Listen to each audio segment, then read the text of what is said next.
खुशी अहमदाबाद गाइए मोनिका। हाँ हाँ। जय सच्चिदानंद। अमे केवा पुण्यशाली, अमे केवा पुण्यशाली, भगवाननी भूमिका आदेहे मैं निहारी, भगवाननी भूमिका आदेहे मैं निहारी, अमे केवा भाग्यशाली,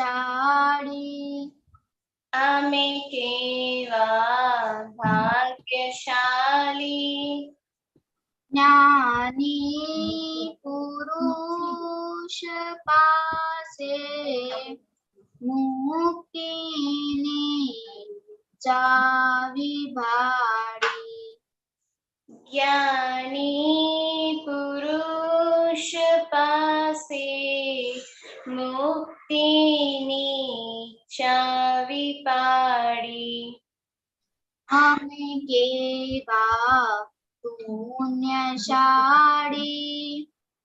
अमे केवा पुण्यशाली, भगवाननी भूमिका आदेहे मैं निहारी, भगवाननी भूमिका आदेहे मैं निहारी, आगम स्वरूप थावु ए मार्ग मुक्तिनो छे, आदम स्वरूप थाओ ए मार्ग मुक्तिनो छे, सप्तकमा समावो आस्वाद श्रुतिनो छे, सप्तक्रमा समामो आस्वाद शुद्धिनो छे,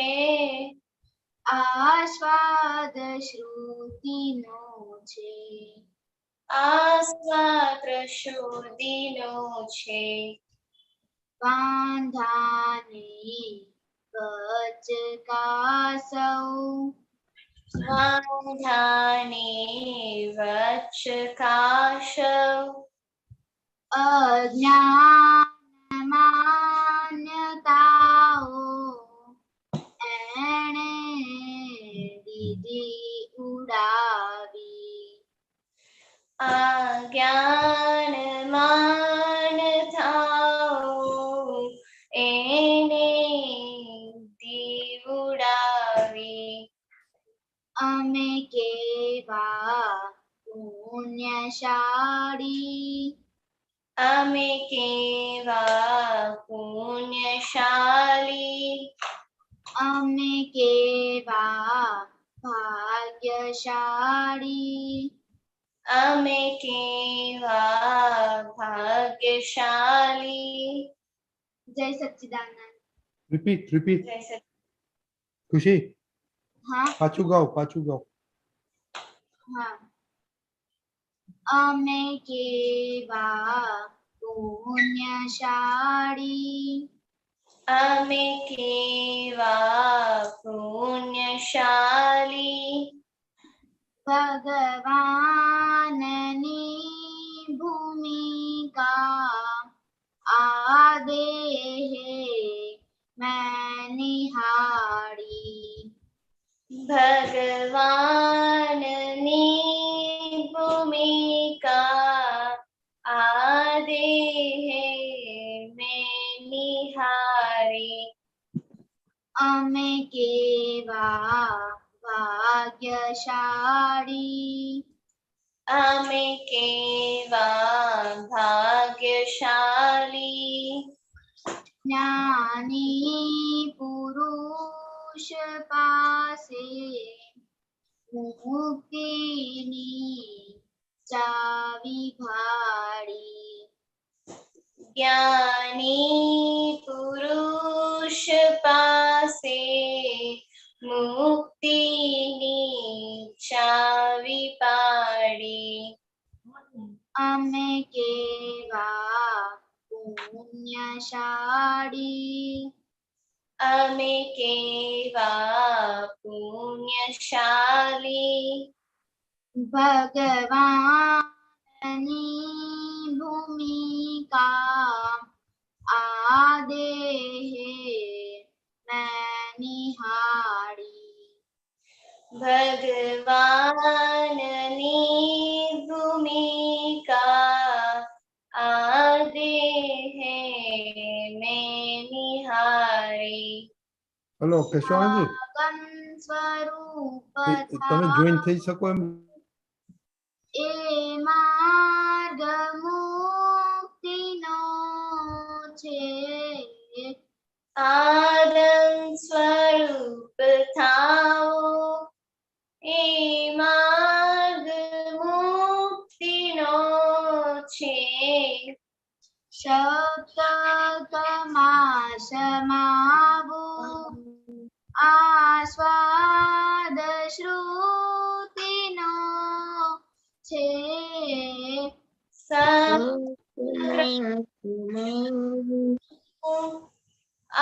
આસ્વાદ શુદ્ધિનો છે આસ્વાદ શ્રુતિનો છે આસ્વાદ શ્રુતિનો છે વાંધાને વચકાસૌ વાંધાની વચકાશવ અજ્ઞાન માન્યતાઓ એણે દીધી ઉડાવી અજ્ઞાન માન્યતાઓ એને દીવડાવી અમે કેવા પુણ્યશાળી અમે કેવા પુણ્યશાળી અમે કેવા ભાગ્યશાળી અમે કેવા ભાગ્યશાળી જય સચ્ચિદાનંદ જય સચ્ચિદાનંદ अहमदाबाद त्रिमंत्र बुलाइए एवरीबॉडी फॉलो करेंगे जय सच्चिदानंद नमो वितरागाय नमो वितरागाय नमो अरिहंताणं नमो सिद्धाणं नमो आयर्याणं आयर्याणं नमो उवसायाणं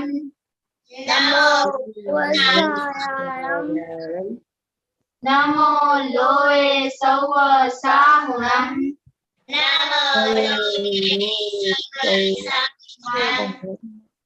ऐसो पंचन मुक्तारो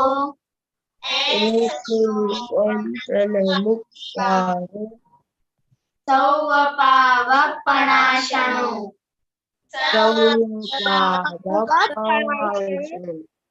मंगलाणं च सौवेसिं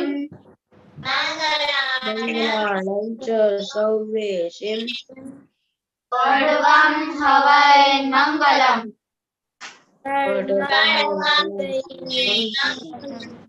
ओम नमो भगवते वासुदेवाय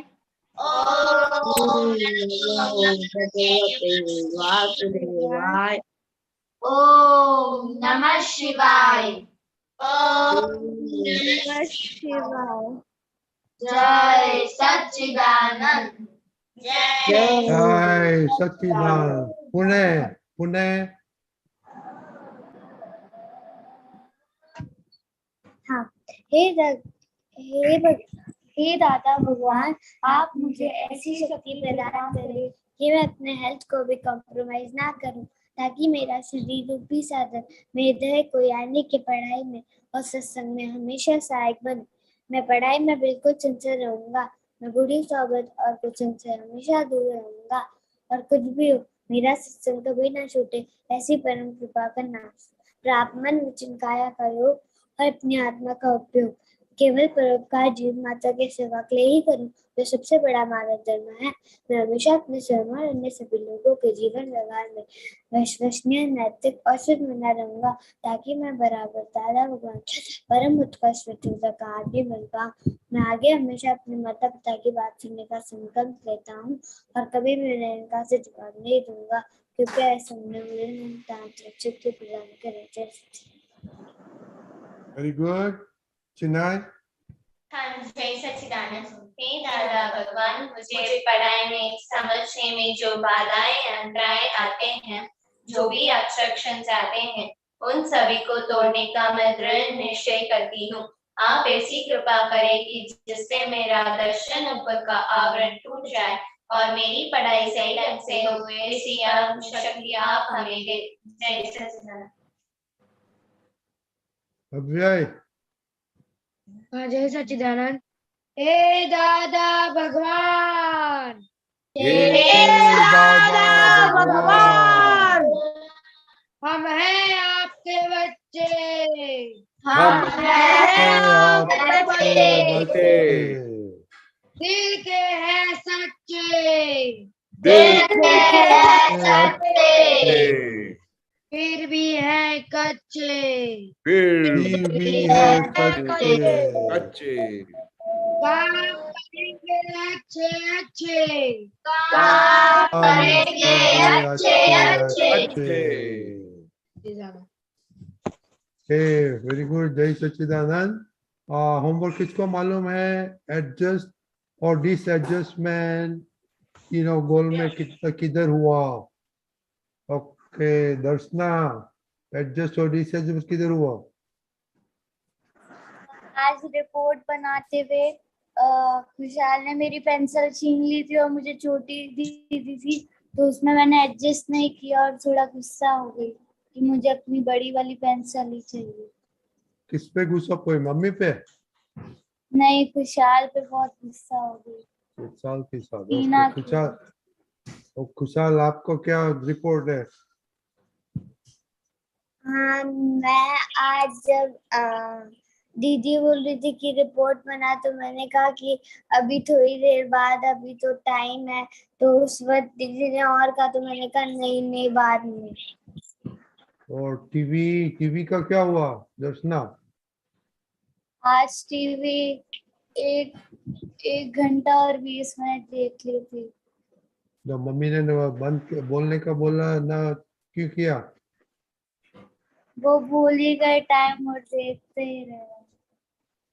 आपको टीवी बहुत इम्पोर्टेंट है? हाँ? टीवी बहुत इम्पोर्टेंट है? नहीं। और हरी भाई, परेशान ने क्या बोला था दिमाग के बारे में? तुम्हारा दिमाग महंगा है या सस्ता है? तो अभी दर्शना ने उसका दिमाग क्या किया? सस्ता किया। ओके चिनाई। हाँ, जय सच्चिदानंद। आज मैं जस्ट दादा के ज्ञान में हुई थी। आज मुझे एक बार आभा हो गया था स्कूल के प्रति, क्योंकि डेली स्कूल है और लगभग में मैंने मम्मी को पहले काम के लिए मना किया, बाद में काम किया, तो उस वक्त हो गया। ओके दिस एडजस्टमेंट में एडजस्ट लिया। Very good. करिश्मा दीदी। हाँ, जय सच्चिदानंद। आज मैंने मम्मी की मदद की थी और आज मैंने 9 कलम 2 बार की थी, 3 मंथ में 10 टाइम्स की थी। एक्स्ट्रा स्टडी में मैंने तमिल में 1 हाल की थी और आज मैंने हैंड राइटिंग प्रैक्टिस भी की थी। Okay, very good. ओके, खुशी दीदी। हाँ, जय सच्चिदानंद। आज मैंने डिसएडजस्टमेंट दादा के ज्ञान में लिया था। मम्मी ने कहा था थोड़ी सी हेल्प करा दो दीदी की, तो मैंने नहीं की। सूर्या दीदी। जय सच्चिदानंद। आज मुझे इसमें दादा के ज्ञान में थोड़ा डिसएडजस्टमेंट हो गया था कि जब मम्मी काम करने बैठी थी तो मैंने पहले मुझको थोड़ा हो गया कि नहीं मुझको नहीं करना है, थोड़ी देर के बाद करूंगी, पर फिर मैंने एडजस्ट होकर सामने से मैं हेल्प कराने गई थी। अहमदाबाद। हाँ, जय सच्चिदानंद। आज मैं पापा के साथ एडजस्ट हुई थी। आज मैं पापा के साथ ऑफिस गई थी और पापा के साथ ही आने वाली थी, लेकिन उनको कुछ काम आ गया तो मुझे फिर रिक्शा में आना पड़ा, तो उसमें मैं एडजस्ट हुई थी। क्यों डिसोल्यूशन? क्या? क्यों एडजस्ट हुआ था? डिसएडजस्ट नहीं हुआ आज किसी के साथ। आज नहीं हुआ तो पेपर किसने लिखा? कुछ पेपर के साथ प्रॉब्लम था ऑफिस में? हाँ, वो पापा को कुछ काम आ गया तो फिर मुझे ऑटो में जाना पड़ा, तो फिर मैंने एडजस्टमेंट ले लिया। नहीं, ओके ओके ओके। खुशी। हाँ, जय सच्चिदानंद। आज मम्मी को पैर दुख रहे थे तो मम्मी ने कहा कि पोछा लगा दे, तो मैंने उसमें एडजस्ट कर लिया था। ओके, हरी भाई। जय सच्चिदानंद। आज मेरी बड़ी मम्मी ने आलू की सब्जी बनाई थी, तो फिर वो मैंने आलू नहीं खाए थे, तो फिर उसमें और मैंने मेरी बड़ी मम्मी ने कहा तू खा ले, तो फिर मैंने खा लिया था। कितन भाई। जय सच्चिदानंद। आज मम्मी के पैर में दर्द हो रहा था ना, तो मैंने मम्मी के पैर में क्रीम लगाया था, तो उसमें मैं एडजस्ट हो गया था, और आज मैं किसी के साथ भी एडजस्ट नहीं हुआ था। नहीं हुआ था? नहीं हुआ था क्यों? क्योंकि आज मैंने अच्छा काम किया था इसलिए। ओके, सूर्या दीदी। अव्यय। हाँ, जय सच्चिदानंद। आज मैं पढ़ाई में एग्जॉस्ट हो गया था कि मम्मी ने बोला था क्या ये दो आंसर कर लिया, तो मैंने कर लिए थे और मैं डिसएडजस्ट दादा के ज्ञान में हो गया था। क्या हुआ था? मम्मी ने 3-4 बार बोला कि टिफिन का बैग लेके आ, तब मैं लेके आया, तो मम्मी का काम दुबा दिया। सम्यक भाई तो अभी कितना दिन से एग्जाम लेके आए? हिताक्षी बा। हाँ, जय सच्चिदानंद। कल मेरी शास्त्रीय संगीत की 3rd ईयर की एग्जाम है, इसलिए आज मैंने पूरा दिन वही किया है, और आज मुझे कई बार भी एडजस्टमेंट नहीं होना पड़ा था और कई बार डिसएडजस्ट भी नहीं हुई थी। ओके तो मैंने जो बोला वो काम कर लिया था।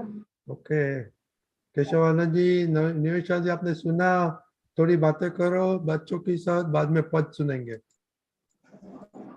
केशवानंद जी। हाँ जी, जय सच्चिदानंद। जय सच्चिदानंद। जय सच्चिदानंद। देखो, अभी ये जो एडजस्टमेंट का प्रोजेक्ट मिला, तो जब हम किसी के साथ एडजस्ट होते हैं तो उस समय आपको खुशी मिलती है या दुख होता है? खुशी मिलती है। देखिए, जब भी हम एडजस्ट होते हैं ना, तो सामने वाले को तो खुशी मिलती है, पर उससे ज्यादा खुशी हमको सबसे पहले अपने आप को होती है। इसलिए दादा भगवान ने एडजस्टमेंट का इतना बड़ा हथियार हमको हाथ में दे दिया। और फिर आप जैसी यंग जनरेशन हो तो उसके लिए कोई ऐसा शब्द होना चाहिए जो सुनते ही आनंद आ जाए। तो जैसे ही हम इंग्लिश में दादा ने ऐसा शब्द ढूंढ निकाला कि मुझे नहीं लगता है कि किसी भी बच्चे को ये एडजस्टमेंट का शब्द नहीं समझ में आ रहा हो। कितना मजा आता है जब हम एडजस्ट हो जाते हैं। एडजस्ट यानी सामने वाले को हम कितनी खुशी दे देते हैं, उसके हिसाब से हम चलते हैं, उसको आनंद हो, उसको हमारे साथ एडजस्टमेंट करने का उसको कितना आनंद मिलता होगा। इसलिए दादा ने इतना बड़ा हथियार दिया हमको कि लाइफ में, घर में, बाहर, अपने फ्रेंड सर्कल में, अपने भाई बहन के साथ, अपने मम्मी पापा के साथ एडजस्ट होके रहने का। एडजस्टमेंट बहुत बड़ा हथियार है खुशी का, सुख प्राप्त करने का, जो दादा का मेन मोटो था।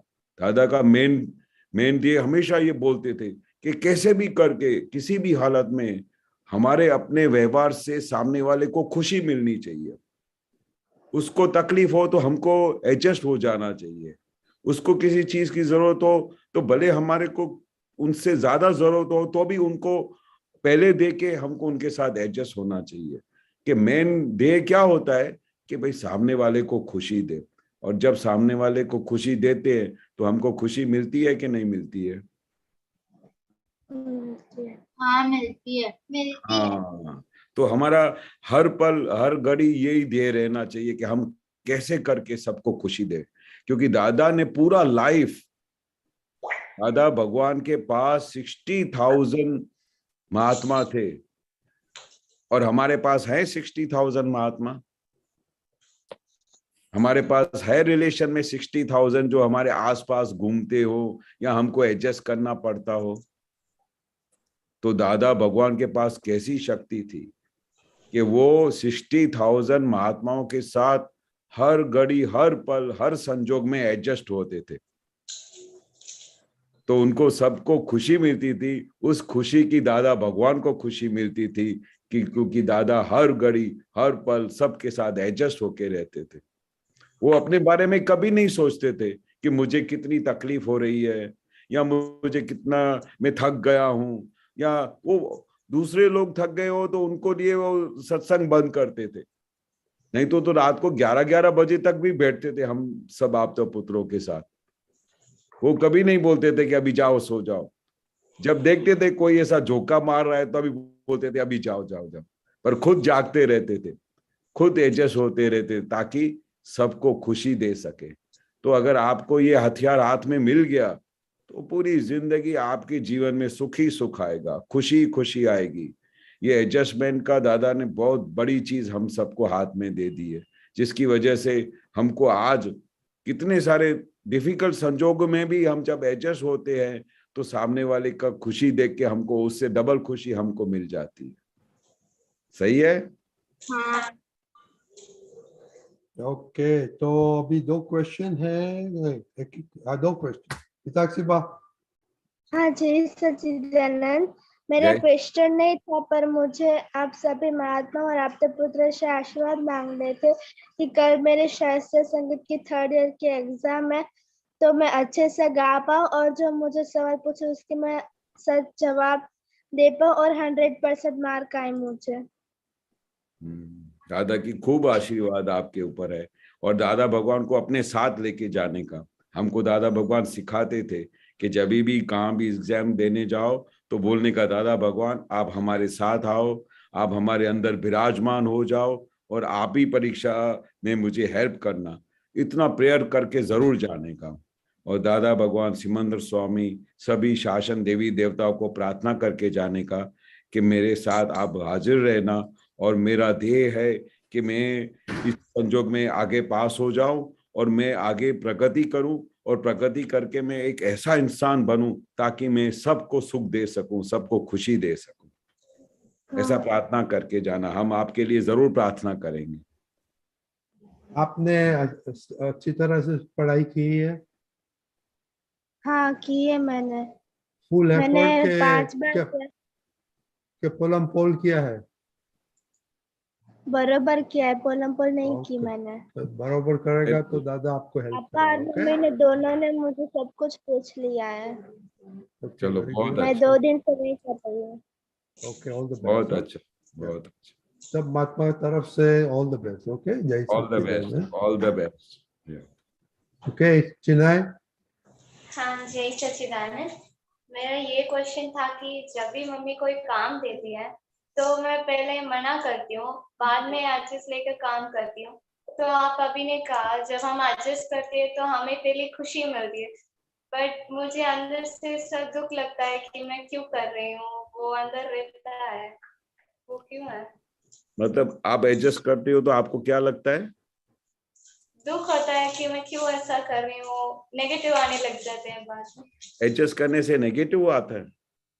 हाँ, मम्मी के साथ मोस्टली होता है। अच्छा अच्छा। काम के लिए।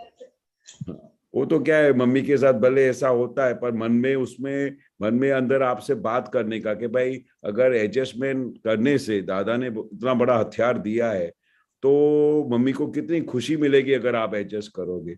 अब डिसएडजस्ट हो जाओगे तो आपको भी दुख होएगा, मम्मी को भी दुख होएगा। तो हाँ। वो हमको उसका रिजल्ट के ऊपर से तारण निकालना चाहिए कि भाई एडजस्टमेंट करने से अच्छा होता है या डिसएडजस्टमेंट होने से अच्छा होता है। फिर अपने आप से एक प्रश्न पूछने का, अगर एडजस्टमेंट होते तो दादा भगवान खुश होंगे या डिसएडजस्टमेंट होके रहेंगे तो दादा भगवान खुश होंगे? एडजस्ट रहेंगे तभी दादा भगवान खुश हाँ, रहेंगे। तो सबसे बड़ा इंपॉर्टेंट चीज है, मैं पूरे लाइफ में ऐसा ही जीवन जिया कि भाई जो चीज दादा को अच्छी लगती हो ना वही करता था, क्योंकि दादा ने हर एक चीज को हमारे सामने लाने के लिए कितनी रिसर्च की है, कितने बर्थ्स लिए हैं, बहुत सारे बर्थ लिए लेके ऐसी ऐसी चीज को ढूंढ निकाला है ताकि हर एक इंसान उसको एक्सेप्ट करे और उसको खुशी मिले और उसका रिजल्ट 200% सही निकले। तब जाके दादा ने एक एक चीज हाथ में हमको दी है। अगर एडजस्टमेंट करने से सबको दुख होता तो दादा वो चीज हाथ में ही नहीं देते। पर 99% नहीं, 200% एडजस्टमेंट का हथियार लेके पूरा वर्ल्ड में, पूरी यूनिवर्स में सब लोगों ने खुशी प्राप्त की है। तो दादा भगवान तो गलत नहीं हो सकते ना। नहीं हो सकते। तो जब हमको पता चले कि हम सम वी आर रॉन्ग समवेयर, तो अपने को ढूंढ निकालने का कि हम कहाँ पर रॉन्ग है, अपने आप से क्वेश्चन पूछने का, बार बार पूछने का कि अगर तुम एडजस्ट होगी तो उसमें से खुशी मिलेगी या डिसएडजस्टमेंट से मिलेगी। एडजस्ट होंगे तभी मिलेगा। हाँ, तो फिर एक बार वही कोशिश करने का। मन तो कुछ भी दिखाएगा, मन का स्वभाव है कि ऐसा भी दिखाएगा वैसा भी दिखाएगा और हमेशा अपने फेवर में ही ढूंढता रहता है, पर दूसरे के फेवर में नहीं ढूंढता है।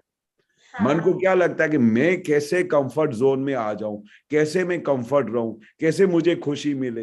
दूसरों के बारे में कभी हमने सोचा ही नहीं है, दूसरों के बारे में हम विचार भी नहीं करते। हम अपने ही बारे में सोचते कि मुझे कैसे खुशी मिले, मैं एडजस्ट क्यों हो, वो क्यों नहीं एडजस्टमेंट हो करती है, मम्मी क्यों नहीं एडजस्ट करती है, मुझे ही एडजस्टमेंट करना पड़ता है हमेशा। वो क्या है, मन का स्वभाव है, हमेशा अपना ही साइड लेगा। मन का स्वभाव है दूसरों का ही दोष निकालेगा, खुद का भूल कभी नहीं देखेगा। तो किसी दिन तो अभी अपने को ये रूल तोड़ना पड़ेगा ना, कभी तो हमारे अंदर बैठे इस चोर को छोड़ना पड़ेगा ना, जो हमको कितना हैरान करता है। हाँ, छोड़ना पड़ेगा। होना पड़ेगा ना, नहीं तो वो हमारे घर में रहेगा तो हमको कितनी तकलीफ देगा। एक दिन धीरे धीरे धीरे डिसएडजस्टमेंट करते करते करते हमारा दादा का ज्ञान ही पूरा खलास कर डालेगा, ऐसा अंदर सब चोर बैठे हैं ना। तो जैसे ही वो डिसएडजस्टमेंट करे ना, तो दादा बोलते थे अभी अभी ऐसा करने का कि आपने 4 संजोग में उसके साथ एडजस्टमेंट किया, तो अभी तो 99% नहीं 200% तुमको ही एडजस्टमेंट होने का, भले मम्मी डिसएडजस्ट हो। ऐसा करके हैंडल मारने का, तभी धीरे धीरे धीरे धीरे हम सुधरेंगे और धीरे धीरे हमारे अंदर का चोर गायब होएगा। हम क्या करते हैं, एक दो बार में हम थक जाते हैं, एक दो बार एडजस्ट हो गया, फिर वो कितनी बार एडजस्टमेंट होने का, क्योंकि मन के हिसाब से हम चलते हैं। पर मन के हिसाब से चलने से हमेशा खोट होती है, हमेशा नुकसान होता है और हमारी प्रकृति धीरे धीरे और खराब होती जाती है। इसलिए मन के हिसाब से चलने का ही नहीं, मन के विरुद्ध ही चलने का। मन बोले डिसएडजस्टमेंट होने का है तो बोलेगा नहीं, मैं तो आज पूरा दिन एडजस्ट करूंगी, ये तुम्हारे लिए सजा है। हाँ। ऐसा अपने आप को मजबूत बनाने का है। दादा भगवान पूरा लाइफ छोटी छोटी बातों में, हर एक बात में अपने आप को इतना मजबूत बनाया कि जब वो बड़े हो गए तब उनको कोई भी संजोग उनको हिला नहीं सकता था। हर एक संजोग में वो प्रूफ बन गए। तो आपकी एज से जब अभी से ही हम प्रूफ बन जाएंगे तो आगे हमारा लाइफ कितना अच्छा गुजरेगा, बहुत अच्छा रहेगा। हाँ, सब लोग हमको कितना प्यार करेंगे, कितना मान देंगे, बोलेंगे ऐसी छोटी सी एज में इतनी बड़ी एडजस्टमेंट। हाँ। सबको आपके लिए फख्र होगा, बोलेगा नहीं यू आर समथिंग ग्रेट। और हम दादा भगवान को आज क्यों याद करते हैं, दादा भगवान के क्यों हम ट्रिमेंडियसली फॉलो करते हैं, क्योंकि दादा भगवान हमारे लिए ऐसे मॉडल बने ताकि पूरा जगत उनको फॉलो करने लगा। ऐसा हमको मॉडल बनने का है ताकि हम दादा के मिशन को और आगे ले सके। अगर आप अपने घर में अच्छा इंसान बन गए, अपने सोसाइटी में, हर घर में, बाहर में, तो सब लोगों के लिए आप कितना अच्छा फ्रूटफुल साबित होंगे, कितना आप हेल्पफुल होंगे। जब दूसरे लोगों को आप अपनी एक्सपीरियंस से, दादा के विज्ञान से, दादा के साइंस से उनको सब ये बातें बताएंगे तो उनके घर में कितनी खुशी आ जाएगी। क्योंकि ये चीज तो सबके घर में पता नहीं है एडजस्टमेंट क्या होता है। आप तो सब लोग कितने लकी हो कि इस यंग एज में आपको ये सब चीज समझने की मिली। ऐसे कैसे लाखों करोड़ों बच्चे हैं आपकी उम्र के जिनके पास ये साइंस नहीं है, जिसके पास दादा की ये समझ नहीं है। और जिस दिन आप इसमें पास हो जाओगे दादा के एग्जाम में, तो एक दिन आप कितना हेल्पफुल हो जाओगे। तो दादा भगवान का आपने कितना बड़ा ऋण चुका लिया। दादा भगवान ने जो आप सबके ऊपर इतनी मेहनत की, तो आप वो मेहनत को जब आगे दूसरे लोगों को भी खुद एक अच्छा इंसान बन के, एक मॉडल बन के दूसरों को जब ये दादा की साइंस के बारे में बताएंगे, तो वो लोग भी आपको फॉलो करेंगे। तो हमको पहले तैयार हमको खुद बनना पड़ेगा, हमको एडजस्टमेंट करना पड़ेगा, हमको सबसे एडजस्टमेंट होके करना पड़ेगा। तभी तो आप दूसरों को ये सेम पाठ पढ़ा सकोगे ना आगे चल के। तभी तो आप जब बड़े होंगे, आपके बच्चे होंगे, तो आप उनको ये पाठ बढ़ा सकोगे। इसलिए ये सबसे पहले हमको खुद मॉडल बनना है कि नहीं बनना है? बनना है। बस तो दादा से ये शक्ति मांगो कि हे दादा भगवान, मुझे आपकी तरह जीवन जीने की शक्ति दो। आप जिस तरह से सब अच्छा जीवन जी गए और दूसरों को, सबको सुख दिया, सबको खुशी दिया, ऐसे मुझे शक्ति दो कि मैं सबके लिए खुशी सबके लिए मैं एक मिसाल बन जाऊं।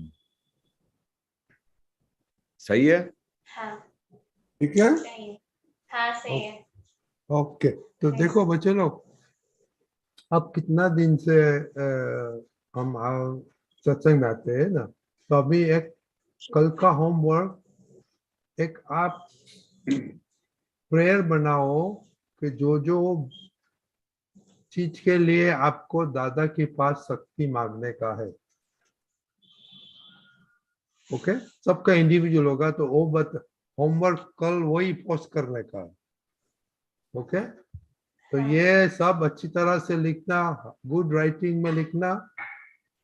ओके, और ये आपके पास करने का दिवस, दिन में सुबह शाम को तो करने का, बीच में जब मांगता है करने का। ठीक है केशव दादा? हाँ जी। हाँ, क्योंकि बहुत जो वीकनेस, 2-4 वीकनेस निकालने का है, उसकी शक्ति तो हम नहीं मांगते, तो मांगना मांगता है। हाँ, तो ये वापस बहुत आता है आपका क्वेश्चन, तो ये शक्ति मांगो, तो आई थिंक बहुत फायदा होगा। हाँ, ओके, ठीक है।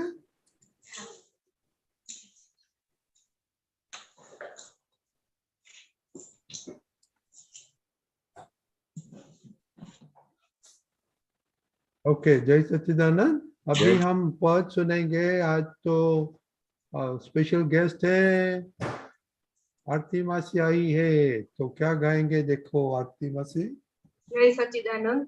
जय सच्चिदानंद।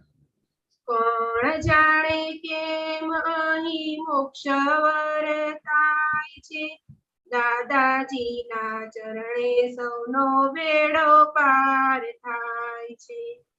घड़ी घड़ी केम अहीं आવું આવું થાય છે, દાદાજીના શરણે જીવનો સમોસાર થાય છે।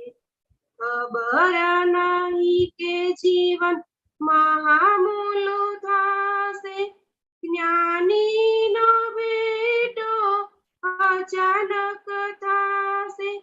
પુણ્યાનું બંધી જ પુણ્ય છલકાય છે, દાદાજીના ચરણે સૌનો બેડો પાર થાય છે।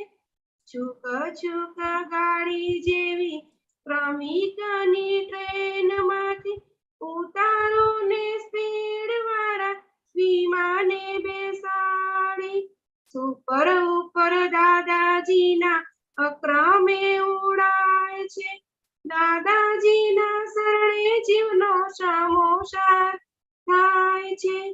ધીમી ધીમી ખટાપટ કરતા જણાય છે મોક્ષ માટે ઝટપટ ઉતાવળા થાય છે ઘણાને તો સપનામાં દર્શન થાય છે દાદાજીના ચરણે સૌનો બેડો પાર થાય છે કોણ જાણે કેમ અહીં મોક્ષ વર થાય દાદાજીના ચરણે સૌનો બેડો પાર થાય છે જય સચ્ચિદાનંદ जय सत्य बहुत बढ़िया पद आपने निकाला आप अच्छा गाया तो ये क्यों आपको पसंद है બસ આપણે ભર્યા ને એટલે આપણને આમ ગમી જ જાય ગમે તે પદ હોય દાદાનું आज तो अभी આપણને અંદર ઉતરી જાય કે ના આ પદ તો સરસ છે એમ પછી ચાલુ પડી જાય ગાવાનું બોક્સ વર્તાય છે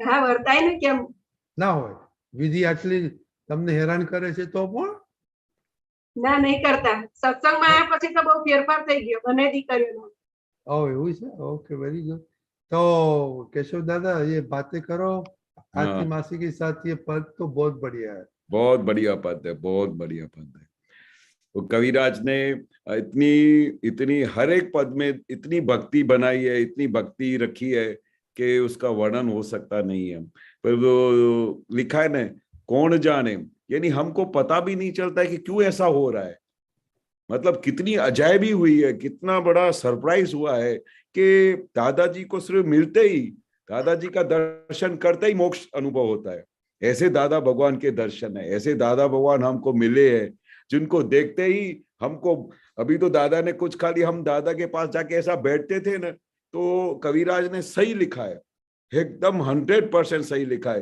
कि जो भी दादा भगवान को मिलता था सिर्फ हम नहीं जो भी दादा भगवान को मिलता था उनको देखते ही उनको मोक्ष लगता था कि अभी इधर मेरा मोक्ष हो गया अभी दादा और कुछ भी नहीं चाहिए कितने ऐसे महात्मा थे जो दादाजी को कभी पूछा भी नहीं कोई क्वेश्चन नहीं पूछते थे खाली देखते ही देखते खुश हो जाते थे मतलब ऐसे दादा भगवान हमारे को दर्शन हुए हैं तो हम कितने लकी है कितने खुश नसीब है कि ऐसे भगवान के दर्शन हुए कि जो जिनको देखते ही मोक्ष का अनुभव हो गया फिर इतना ही नहीं हमारे को दादा भगवान ने जो चीज दी ये ज्ञान दिया और ये जो समझ दी उसके बाद हमारे सब अंदर के कषाय चले गए सब अंदर की जैसे आपने नहीं बताया कि अभी दादा के ज्ञान मिलने के बाद कोई हैरानी नहीं करता है सब लोग कैसे बच्चे सोचते कि हम कैसे करके सबको खुशी देवे कैसे करके सबको सुख देवे ऐसा हमारा वर्तन चेंज हो गया हमारा स्वभाव चेंज हो गया तो दादाजी एक ऐसे हमको मिले ऐसे हम पुण्यशाली है कि जिनको देखते और दादाजी को ऐसे देखते ही ऐसा हो जाता था कि उनके शरण में गिर जाऊं उनको नमस्कार करूं उनके रूम में पड़े रहे दादाजी का इतना इतना ऐश्वर्य था इतना उनका तेज था कि वो ऐसा कभी नहीं लगता था कि खाली ये एक ऐसे कोई ज्ञानी है या क्या है हमको तो साक्षात परमात्मा दिखाई देते क्योंकि आपके अंदर जो कुछ था ना वो दादा पढ़ सकते थे देख सकते थे दादा लिटरली ऐसे बात करते थे जो आपके मन में चलता हो जो आपके अंदर चलता हो तो कैसा होता था कि भाई हम उनके शरण में चले जाए ताकि हमारा सीधा मोक्ष हो जाए और एक बार तो ये ऐसी हकीकत बनती थी जो एक बार कोई भी दादा भगवान को मिल लेता था ना तो उसको फिर दुनिया की कोई चीज की ऐसी भीख नहीं रहती थी कोई चीज की उनको तमन्ना नहीं रहती थी बस खाली दादा भगवान को मिले क्योंकि उनको उनका इतना अस्तित्व इतना उनका अट्रैक्शन था उनके अस्तित्व में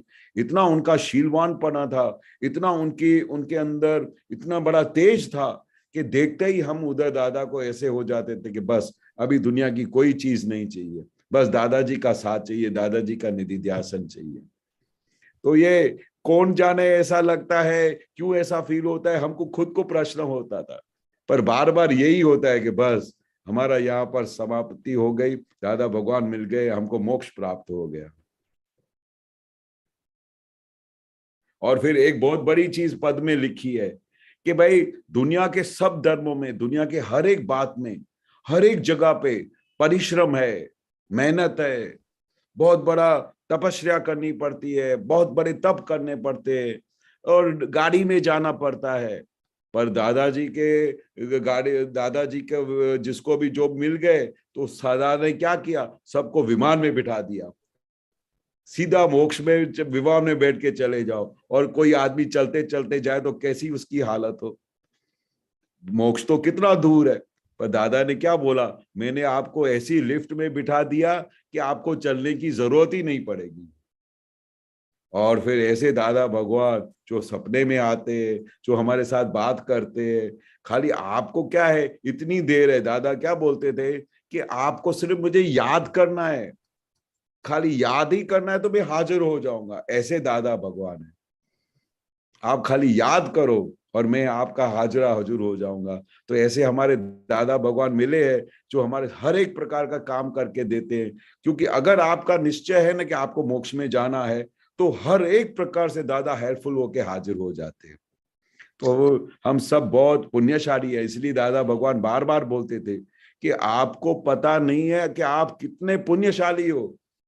बाकी दादा भगवान की बात सुनना अति दुर्लभ, अति दुर्लभ, अति दुर्लभ ऐसा बोलते थे। 100 वक्त बोलो अति दुर्लभ तो भी कम है, ऐसा बोलते थे। ऐसे दादा भगवान हमको मिल गए और हमारा काम हो गया। तो अभी हमारा एक ही ध्येय है कि बस जैसे दादा बोलते वैसा करके हम अपना अच्छे से ये जगत में सबके साथ एडजस्टमेंट करके सब फाइलों का संभावे निकाल करके हम मोक्ष में चले जाएं। यही दादा की एक ही भावना थी कि जो मुझे मिला है बस उनको मेरे से खुशी मिले, सुख मिले और वो मेरे साथ मोक्ष चले, बस यही दादा का एक ध्येय था। बरोबर, ठीक है। जय ये खुशी क्या लिखती है आप, क्या लिखा आपने, बताओ हमको।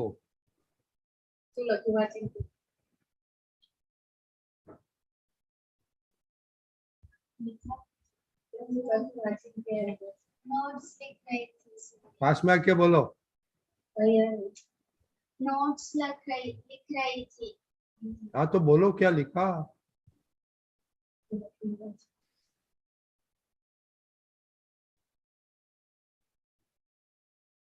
हमें ऐसा ध्यान रखना चाहिए कि दादा भगवान हमें ऐसा ध्यान रखना चाहिए कि दादा भगवान को जो पसंद है वो हम कर सके। Very good, okay. तो बच्चे लोग कल का तो ओनली होमवर्क, ओके।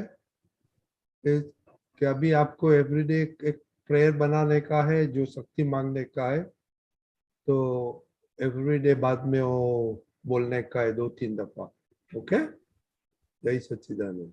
जय सच्चिदानंद, जय सच्चिदानंद, जय सच्चिदानंद, दादा जय सच्चिदानंद, जय सच्चिदानंद, जय सच्चिदानंद, जय सच्चिदानंद, जय सच्चिदानंद, जय सच्चिदानंद।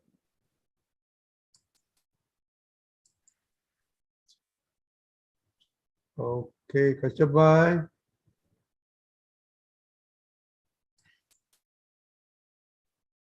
केशवान जी। हाँ जी, ओके ओके।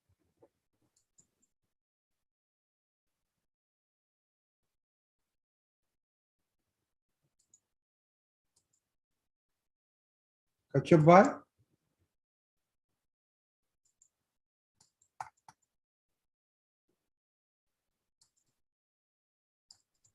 कश्यप भाई।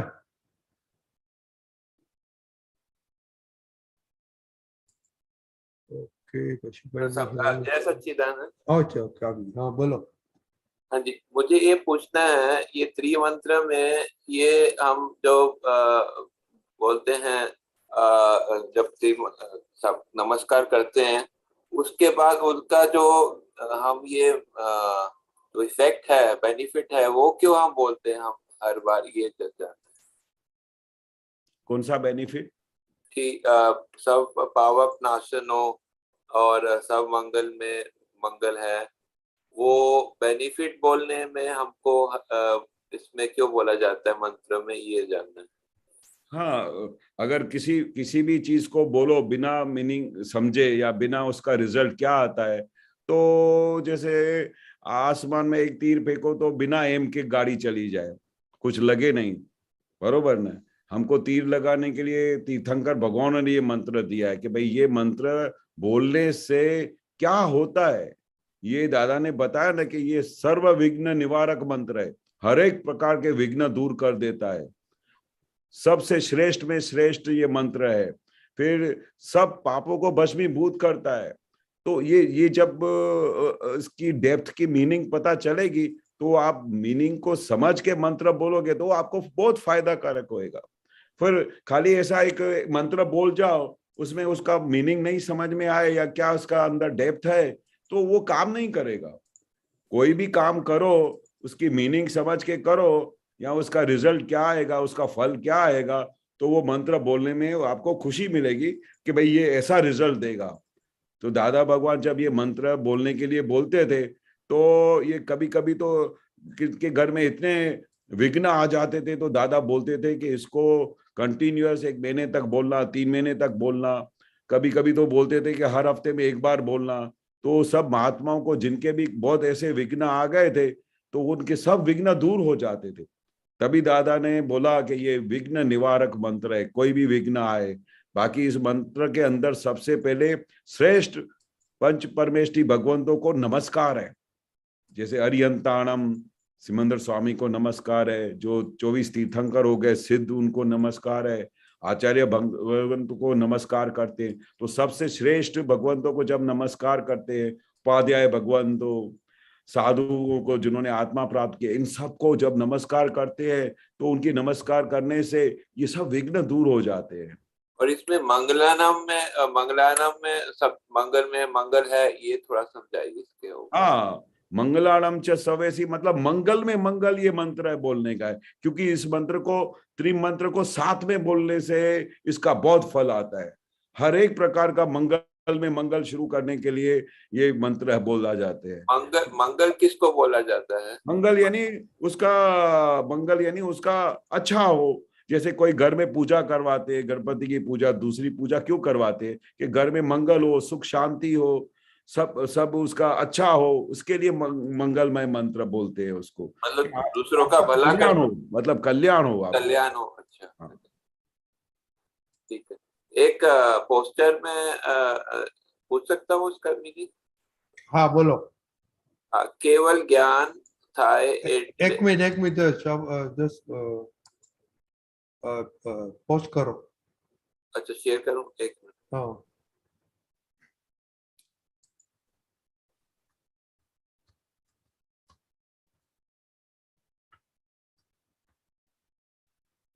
हाँ, आया? हाँ हाँ केवल ज्ञान थाय એટલે થઈ રહ્યું, બધું આવરણ ગયું, એ નિરાવરણ જ્ઞાન કહેવાય। हाँ केवल ज्ञान थाय એટલે થઈ રહ્યું, ये नहीं समझ में आई। हाँ, केवल ज्ञान था यानी क्या बोलना चाहते हैं कि केवल ज्ञान यानी अल्टीमेटली फुल प्रकाश, मतलब हो गया सब कुछ, उसके बाद किसी भी चीज की जरूरत नहीं है, कोई भी चीज बाकी नहीं रह जाती। केवल ज्ञान यानी अल्टीमेट। जैसे तीर्थंकर भगवान को केवल ज्ञान हो गया, महावीर स्वामी को केवल ज्ञान हो गया, उसके आगे कुछ है ही नहीं, उसके बाद सीधा मोक्ष होता है और फिर ज्ञाता दृष्टा परमानंदी बस सिद्ध हो जाते हैं। तो केवल ज्ञान થઈ રહ્યું क्यों बोला है इसमें? થઈ રહ્યું यानी मतलब हो गया, एवरीथिंग इज फिनिश। એટલે થઈ રહ્યું यानी everything is finish, now you don't want to do anything, कुछ बाकी रहा ही नहीं कुछ आपको करने के लिए। केवल ज्ञान हो गया तो फिर उसके बाद क्या करना रहा? न फिर आपको सत्साधन करने के रहेंगे, न आपको 5 आज्ञा पालन करने का रहेगा। થઈ રહ્યું यानी एवरीथिंग इज ओवर। अच्छा, हाँ, થઈ રહ્યું अभी वर्तमान में हो रहा है, ऐसा नहीं? केवल ज्ञान था એટલે થઈ રહ્યું यानी एवरीथिंग इज फिनिश, उसके आगे कुछ है ही नहीं। अच्छा, हाँ, क्योंकि वो उसके बाद दूसरा सेंटेंस में लिखा है बधु आवरण गयु, यानी जो भी आवरण थे जिसकी वजह से हम आत्मा को स्पष्ट रीते देख नहीं सकते थे, अस्पष्ट था, तो स्पष्ट वेदन हो गया, यानी सब टाइप के आवरण चले गए। उसके बाद केवल ज्ञान हो गया, उसके आगे कुछ रहा ही नहीं। हाँ, कुछ रहा ही नहीं। धन्यवाद। जय हाँ। सच्चिदानंद। जय सच्चिदानंद। जय सच्चिदानंद।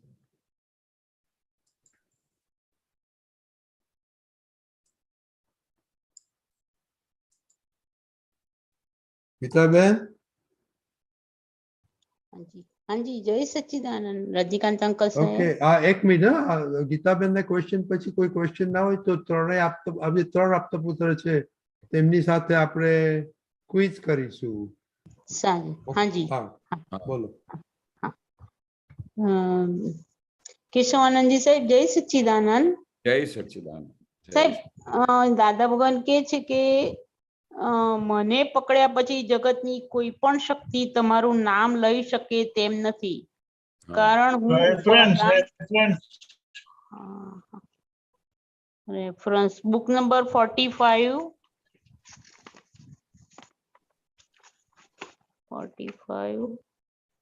પાનું નંબર 52, તારીખ 12/1/76 76 નટુભાઈ ને 12/1/76 76 નટુભાઈ ને ત્યાં નીચે પેજ નીચે 24/39 બરોબર બોલું? ઉપરથી વચ્ચેનો પેરેગ્રાફ છે, વચ્ચેનો બોલું? हाँ, કેશવાનંદ સાહેબ, દાદા ભગવાન ઉપરથી કયો પેરેગ્રાફ કીધું? વચ્ચે મિડલ માં જ છે. ઓકે, બોલો બોલો. हाँ जी, મને પકડ્યા, દાદા ભગવાન કે છે કે મને પકડ્યા પછી જગતની કોઈ પણ શક્તિ તમારું નામ લઈ શકે તેમ નથી, કારણ હું ઉપાદાન કારણ છું. આમાં થોડો પ્રકાશ આપો ને સાહેબ. यानी दादा भगवान क्या कहना चाहते हैं कि भाई अगर मेरे पास अगर आप आ गए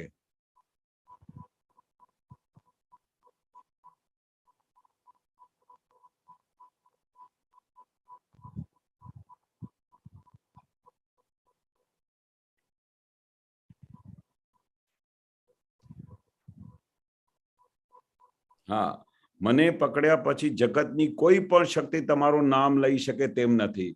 यानी क्या कहना चाहते हैं कि एक बार अगर आपने ज्ञानी पुरुष को पकड़ लिया, साक्षात परमात्मा को पकड़ लिया, तो दुनिया की कोई भी शक्ति, कोई भी चीज, कोई भी आपका नाम नहीं ले सकती, क्योंकि देवी देवताओं खुद उनको राजी हो जाते कि ये दादा भगवान को फॉलो कर रहे हैं, वो सब सामने से आके हेल्पफुल हो जाते, पूरा देवी देवताओं शासन सब लोग हेल्पफुल हो जाते हैं। तो कौन सी शक्ति आपको हैरान कर सकती है? या कोई भी शक्ति आपके सामने आ नहीं सकती। इतनी बड़ी शक्ति दादा भगवान की आपके साथ मिल गई। यानी हमने दादा भगवान को पकड़ लिया तो आपने साक्षात परमात्मा को, जो 24 तीर्थंकरों का बेड़ा स्वरूप है, ऐसे भगवान को आपने प्राप्त कर लिया, तो उसके बाद फिर कहाँ जाना चाहिए? तीर्थंकरों तो हाईएस्ट स्टेज हो गया, उसके आगे कोई स्टेज ही नहीं है। तो दुनिया की कोई शक्ति आपको अभी काम नहीं लगेगी, कारण के उपादान कारण जो, बिकॉज आई एम द निमित्त, आई एम द उपादान, यानी ऐसा मेरा उपादान है जिसकी वजह से वो आपको मोक्ष में लेके जा रहे हैं। वो मैंने मोक्ष का ऐसा दान लेने के लिए मैं खुद कारण बन के आया हूँ, केवल ज्ञान स्वरूप प्राप्त करके आपको केवल ज्ञान की तरफ मैं पहुंचा रहा हूँ। नेगेटिव थवामा तो फायदो ज नहीं, आ दुनिया पॉजिटिव ज थवू। मतलब वो दादा क्या बोलते हैं कि एक बार आपने भगवान को पकड़ लिया, साक्षात परमात्मा को पकड़ लिया, फिर उसके बाद ये ऐसा होगा कि नहीं होगा। जैसे दादाजी के हाजिरी में कितने ऐसे महात्मा स्टार्टिंग में आ जाते थे जब सबकी दुविधा थी, उनको समझ में ही नहीं आता था, वो उनको ऐसा होता था ऐसा पॉसिबल है कि 1 घंटे में मोक्ष मिलेगा। कितने जने आगे पूछते आप भगवान क्यों बुलाते हो अपने आप को? मतलब नेगेटिव होने में, सोचने में केवल ज्ञान होगा दादा का, ऐसा सोचने में कोई फायदा नहीं है। ये दुनिया में पॉजिटिव थवा जेवू छे। क्या कहना चाहते हैं कि इस दुनिया में दादा भगवान मिलने के बाद एक नेगेटिव तत्व नहीं आना चाहिए, एक नेगेटिव विचार नहीं होना चाहिए, ऐसा हो सकेगा कि नहीं। इसलिए दादा बोलते थे कि ऐसे जौहरी रहे ही नहीं है कि जो देखने से पहले समझ जाए कि अरे ये तो दादा भगवान केवल ज्ञान स्वरूप है। कैसे कैसे ऐसे भी महात्मा आते थे कि जो एक ही विजन में दादा को पकड़ लेते थे कि अरे ये तो साक्षात परमात्मा है, ये तो कितने आके जैन तो ऐसा भी बोलते हैं, ये तो श्रीमद राजचंद्र जी हैं, ये तो बोलते हैं महावीर स्वरूप है। हाँ जी, कितने आगे बोलते, जैसे कविराज ने लिख दिया कि ये तो बेड़ा स्वरूप है, 24 तीर्थंकर का पूरा तत्व साथ में लेके आए हुए साक्षात परमात्मा है। अभी इसके लिए क्या सोचने का, क्या नेगेटिव विचार आने का। बरोबर છે. पर दादा भगवान इसके लिए इतना खुला बोलते थे कि भाई ये साक्षात परमात्मा आए हैं, 14 लोक का नाथ है, काम निकाल लो अपना। ऐसा આમ, दादा को बार बार बोलना पड़ता था, जो कि ज्ञानी पुरुष को बोलना ही नहीं चाहिए एक बार हाजिर होने के बाद। બરોબર છે. पर हमारी ऐसी दृष्टि नहीं थी कि हम दादा भगवान को ऐसा अनुभव कर सके। બરોબર. સરસ સરસ સરસ સરસ સમજાવ્યું સાહેબ. જય સચ્ચિદાનંદ. કેશવાનંદ સાહેબ. जय જય सच्चिदानंद, સચ્ચિદાનંદ. જય સચ્ચિદાનંદ. जय सच्चिदानंद। જય સચ્ચિદાનંદ. दीपक જય आनंद સચ્ચિદાનંદ। कई सरस वस्तु शोधी રહ્યા છે दीपक आनंद जी। दीपकान जी क्या सोच ढूंढने रहा? दीपकान जी कुछ वो पद को ढूंढ रहे हैं। आओ।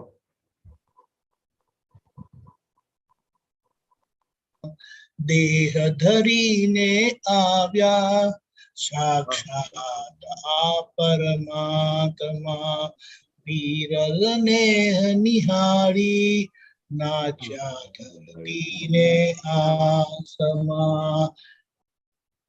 परफेक्ट। બહુ સરસ શોધી લાવ્યા દીપક આનંદ. આના પછી આપણે કહીએ કે જે દાદાએ हिंदी हिंदी हिंदी ये हिंदी, वो हम हिंदी में ही है इधर। सही है आपकी बात। एक मिनट, रुकिए। देह के साथ साक्षात परमात्मा आ गए। दादा ने बताया कि जिन्होंने उनको पकड़ा तो उनको कोई शक्ति उनका नाम नहीं ले सकती, पर यहाँ तो दादा ने हमें पकड़ा है। करेक्ट। अरे इसकी तो क्या बात करे। और हम ये कैसे कह सकते कि दादा ने हमें पकड़ा है? भीतर प्रज्ञा शक्ति हमें बोले शांति बख्शती नहीं है जब तक हम प्रतिक्रमण ना करें, जब तक हम अपनी गलती को सुधार ना ले। ऐसे दादा हमारे अंदर बैठ गए हैं और दादा ने हमें पकड़ा है। और फिर भी हम जो परेशान होते रहते हैं, तो दादा ने कहा कुछ सत्संग का अभाव है, समझ नहीं है, कमजोर है, तो उसे पक्का कर लेना चाहिए। बस यही बात है। और पता है कि दादा खुद उपादान कारण है। अभी ये उपादान कारण का मतलब क्या हो गया कि हमें दादा ने उठा लिया है। जैसे दादा ने बताया ना, मैंने आपको 12वें गुणस्थान में निश्चय से रख दिया है। अब जो आज्ञा दी है उसका उपयोग करके, और 9 कलमें जो दी है उसका संपूर्ण उपयोग करके अपने व्यवहार को ठीक कर लेना है। क्योंकि व्यवहार का क्लेम रहता है कि आप मुक्त हो गए, आपको ज्ञानी की कृपा हुई तो आप मुक्त हो गए, अब मुझे आपकी कृपा चाहिए, क्योंकि ये व्यवहार की जिम्मेदारी हमारी है। दादा ने अपनी सत्ता को उपयोग करके हमें मुक्त कर दिया। अभी आज्ञा दे करके हमें वो जिम्मेदारी में रख दिया कि अब ये व्यवहार को मुक्त करना आपके हाथ में है, क्योंकि ऐसी कृपा के बगैर आपके अंदर वो शक्ति नहीं खुली हो सकती थी जिससे कोई अपने व्यवहार का समाधान लाए। और दादा ने आज्ञा दे करके, कृपा करके हमें आज्ञा दी है, और वो आज्ञा ऐसी इतनी शक्तिशाली है, उसका दुर्भाग्य से हमें इतना एहसास नहीं होता है। लेकिन धीमे धीमे जैसे जैसे सत्संग होता जाता है, हमारा स्वाध्याय होता जाता है, तो हमें समझ में आता जाता है कि दादा ने क्या आज्ञा दे दी, क्या आज्ञा दे दी। और उन्होंने ये भी कहा कि केवल ज्ञान तक यह आज्ञा आपके साथ है। अब क्या कहना है, क्या कहना है। तो बस इसका ही उपयोग करके, और 9 कलम की जो सत साधन दिए है, जो हमारे लिए वह क्रिया स्वरूप नहीं है, वो हमारे लिए उपयोग का ही साधन बनता है, लेकिन हमें दो लाभ मिल जाता है। हमारा उपयोग केंद्रित होता है, यानी चित्त शुद्धि का साधन बन जाता है, और उसमें जो दादा ने शक्ति रखी है उससे हमारे व्यवहार की कमजोरियां निकल जाएगी। और सबसे बड़ी कमजोरी जो है वो ये पुद्गल सुख ही है। ये पुद्गल सुख में कुछ है ही नहीं। वो दादा भगवान ने हमें आखिर में, जब वे, उनकी शायद इतनी ठीक नहीं थी, 87 की बात है, तब नटू काका ने, हमने उनके साथ जो एक सत्संग हुआ था वो बताया था कि बेकार में यह छठी कलन की उसमें आ गए हैं हम। जैसे हम स्विच चालू करते हैं तो लाइट चालू हो जाती है, स्विच बंद है तो अंधेरा है। इतना ही है, हमने कभी वो स्विच को गिराया ही नहीं है।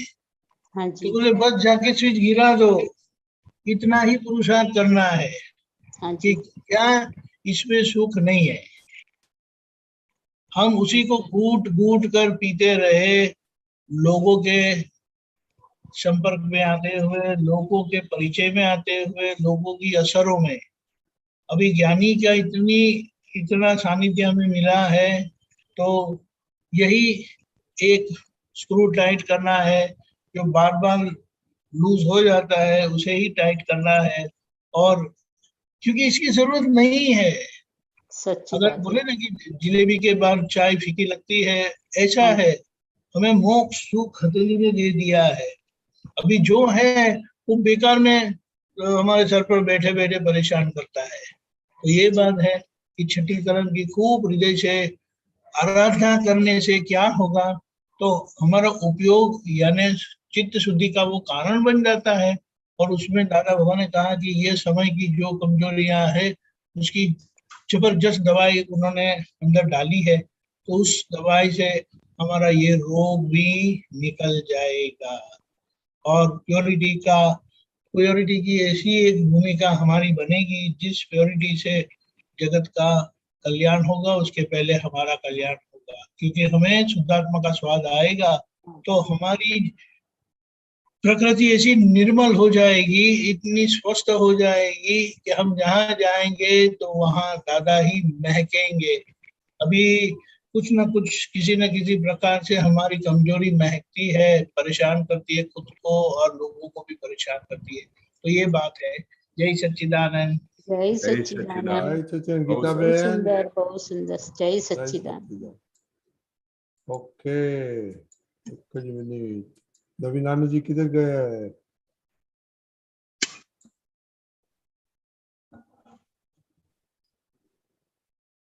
दीपकानंद जी बोल, क्या करने का है अभी बोलो। जय सच्चिदानंद।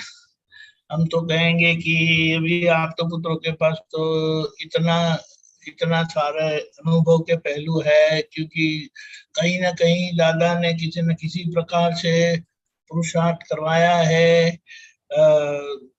ऐसी ऐसी क्या बोलेंगे कि प्रयोग करवाए हैं, जो जैसे जैसे ये स्वाध्याय हम करते जाएंगे तो उसे वो सब प्रयोग बाहर खुले होते जाएंगे और सभी को इसका लाभ मिलेगा।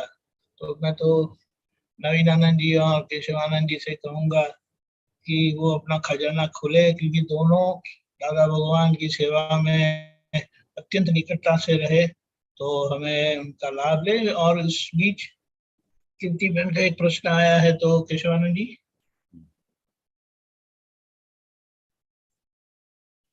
नवीनानंद जी किधर है? हाँ, नवीनानंद जी, वेयर इज नवीनानंद जी? ये नवीनानंद जी यार, ये आप निकल गए? अरे ऐसे नहीं निकलो, वापस ज्वाइन हो जाओ, यहीं पर है। ओके आ ओके जाइए, पधारे। ओके, केशवान जी आप बताइए पहले। नहीं नहीं, नहीं, उनका प्रश्न है कोई। किसका? है।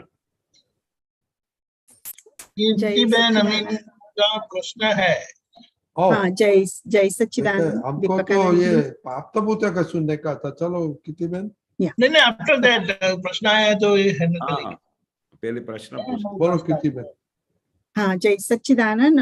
થોડું આ શેર કરું તો બહુ અપ્રોપ્રિએટ છે હમણાં જે વાત થઈ એના રિલેટેડ અને એ આવ્યું હતું એપ્રિલ 17 ના દાદા ભગવાન સત્સંગ ટોપિક સમતા એમાં ભાગ નંબર 6 માં થોડું વાંચું છું એટલે બહુ સરસ છે. હું શુદ્ધાત્મા છું, હલાવાના સંયોગો તો હોય જ, એનું નામ સંસાર. સંસાર શેનું નામ કહેવાય કે નિરંતર હલાવાના સંજોગો જ હોય. હલાવ હલાવ હલાવ કરે પણ હલાવનારને હાલવા દેવું આપણે ન રાખવું. સ્થિરતા રહે ને એવી, કોઈ ભય લાગતો નથી ને. પછી આગળ કહે છે કે આવા 4 અબજ બહારવટિયા હોય તો શો હિસાબ. જે બહારવટિયાને ડગતો ના હોય પણ 15-20નું ટોળું બૂમ પાડવા આવે અને જો ધ્રુજી જાય તો પછી થઈ રહ્યું ને, ખલાસ થઈ ગયું ને. જે 4 થી ના ફાટ્યો ડગ્યો તે 40 થી ના ડગ્યો ને, 40 થી ના ડગ્યો તો 4000 થી ના ડગ્યો ને, 4000 થી ના ડગ્યો તો 4 લાખ થી ના ડગ્યો. એટલે આત્માના ગુણની વાત કરે છે અને મને આમાં થોડું સમજવું હતું. આપ પ્રકાશ પાડો જરા. दादा शू कहवा मांगे छे के हिंदी दादा भगवान क्या कहना चाहते हैं कि भाई ये आत्मा की कितनी शक्ति है, कितनी शक्ति है आप इमेजिन नहीं कर सकते. अगर आप 2-4 संयोग ऐसे आ जाते हैं और आपको हिला डालते हैं तो फिर अभी तक तो आपने ज्ञान को समझा नहीं है. क्योंकि सबसे पहले वो किसको हिलाता है, वो जागृति आती है. वो दादा भगवान क्या खुला करना चाहते हैं कि एक बार अगर आपको ये विज्ञान हाथ में आ गया तो 1,00,000 आदमी आके खड़े हो जाए ना तो भी आपको हिला नहीं सकते. ऐसा आपको मैंने विज्ञान दिया है, क्योंकि आपको छुटा कर दिया है, आपको अलग कर दिया है, आपको शुद्धात्मा के खुद की सीट पे बिठा दिया और फाइल नंबर 1 को अलग कर दिया. तो दादा ने तो एक बार ऐसा भी बोला था कि ऐसे भी संजोग आ जाए कि तुम मरने जैसे हो जाओ तो भी आप ऐसा बोल सकते हो तेरे को मरना है, तू मर जाके, पर मैं तेरे साथ नहीं हूं. ऐसा दादा ने हमको बुलंद बनाया, इतना मजबूत बनाया है. दुनिया का कोई भी संजोग आपको हिला नहीं सकता है. संजोग तो बात ऐसे बार बार आते ही रहेंगे, आपको हिला डालेंगे. आए दिन ऐसे संजोग आएंगे, पर ये विज्ञान की ऐसी ताकत है, विज्ञान की ऐसी जीत है कि दुनिया का कोई संजोग आपको हिला नहीं सकता, दुनिया का कोई आदमी आपको हिला नहीं सकता. इधर से दादा बोलते कि बम गिरता हो ना, बम, हाँ, तो भी एक हमारे महात्मा हो ना, वो यहाँ से हिल नहीं सकते. ऐसी उनको शक्ति आ गई है दादा को मिलने के बाद. और ऐसा हुआ भी था. मैं आपको जब 1971 में जब पाकिस्तान ने वॉर किया था, उस समय क्या हुआ था कि हम बाबूभाई के वहां पर मकान में बैठे थे. बाबूभाई के वहां पर घर पे वहां पर सत्संग चलता था. और बड़ौदा शहर में नहीं, पूरे गुजरात में हर एक जगह पे वो उनका ऐसा था कि वो अटैक करने वाले और बम फोड़ने वाले. तो पूरा ब्लैकआउट कर दिया था. तो हमारे सत्संग के अंदर पूरा बड़ौदा शहर ब्लैकआउट में था. उस समय बाबूभाई के वहां पर पूरा सत्संग चल रहा था और ब्लैकआउट में ऐसी छोटी सी मेणबत्ती चालू करके रखी थी चारों तरफ से, ताकि वो लाइट बाहर ना आ जाए, नहीं तो पुलिस वाले आ जाते थे. तो ऐसे ब्लैकआउट के अंदर जब दादा फुल सत्संग कर रहे थे तो दादा ने सब महात्माओं को ऐसा था कि भाई अभी कुछ बम फूटेगा तो सब लोग घर जाएंगे.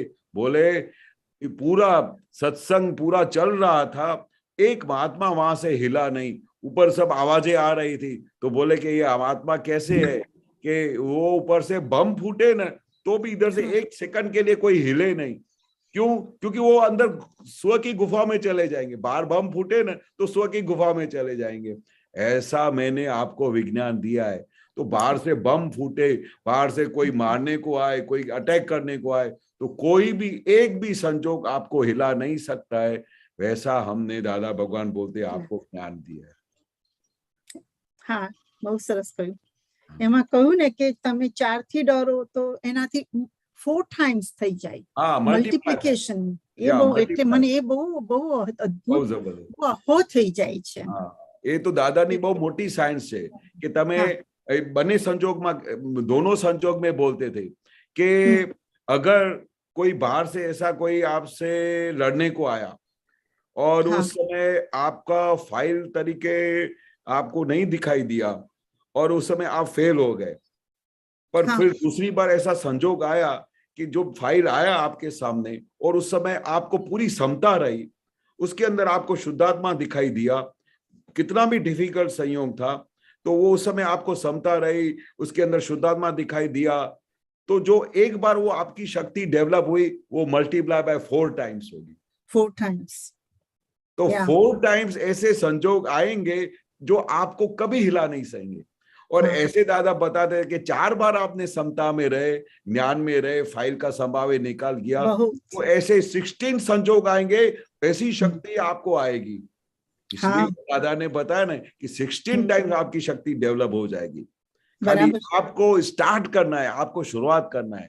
इसलिए तो दादा बोलते थे ना कि ये विज्ञान धीरे धीरे धीरे आपको केवल ज्ञान की तरफ लेके जा रहा है। बराबर। 16 टाइम्स होगी, 16 by multiply by again 16 times 4 means 64 and 64 નું બહુ you know પણ એટલે મેઇન થિંગ કે જે દાદાએ જે આપણને જે પોઝિટિવલી આપ્યું છે અને એમાં તમે પૂરા પ્યોર 100% કન્વિક્શન થી માનો ને તો બસ એ જ બહુ દાદાની કૃપા. कृपा कृपा बहुत जबरदस्त कृपा रहे છે.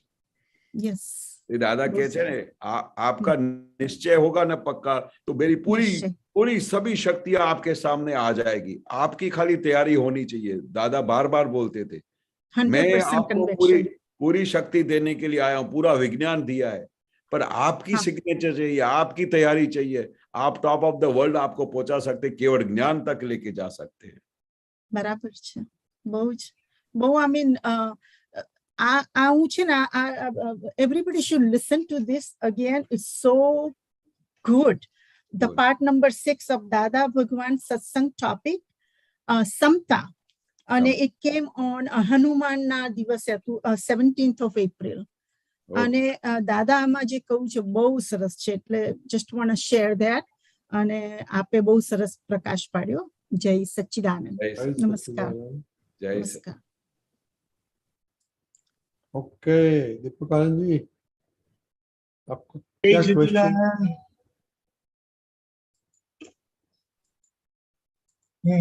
क्या क्वेश्चन था?